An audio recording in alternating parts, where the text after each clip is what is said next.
Good evening. My name is Cynthia Roberts, 49 Leeds Street, North Smithfield.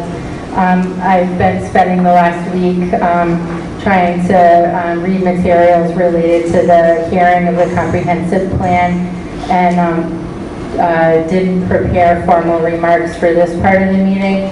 But when I heard about this agenda item, I knew that I had to speak about it. I'm speaking from a perspective that actually is interconnected with the deeply held issue around community engagement and respect of the dignity of people.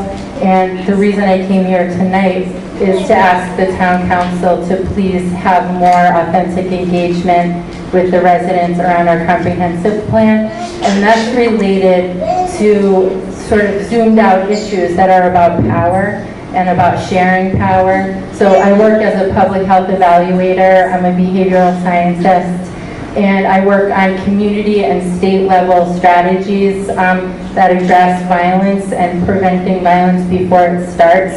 And it's funded by the Centers for Disease Control and Prevention. And one of those strategies at the coalition where I work, it's the Coalition Against Domestic Violence, is on fighting racism. So all this stuff is interrelated. And it's really hard for people, white people, to talk about racism because we get really defensive. But sorry, I'm going to back up a little bit and just say that I'm here as an aspiring white ally to do my role as a white person to dismantle white supremacy culture. And that's another really hard thing for white people to hear. When they hear white supremacy culture, they think about the KKK and hoods.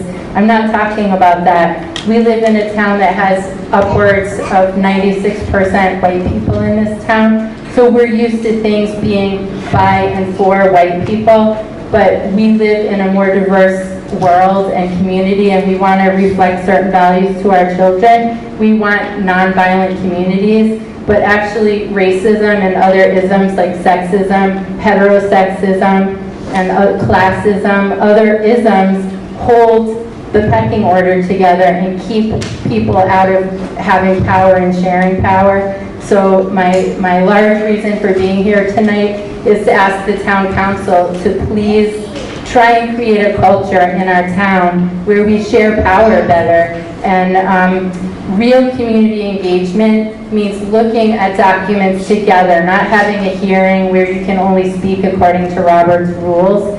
And I am a co-convener of a group in North Smithfield called Engage North Smithfield. We started it over a year ago. There's about 210 people on our Facebook group, and we've been meeting since January of 2018 to promote social cohesion. And it's nonpartisan. It's not based on any political party. It's based on social cohesion, makes communities more resilient. And even in Rhode Island, as we plan for disaster planning, promoting social cohesion is a way to make communities stronger. So we need to come together, and I'll finish by saying, in the spirit of right relationship, because I'm trying to learn how to be self-reflective and be in relationship with the people around me, that I really appreciate the volunteer work that the board does. I'm a former planning board member, and I believe that people have good hearts in this room. I just think we need to work together to go to our higher aspirations and hold each other more accountable. Thank you.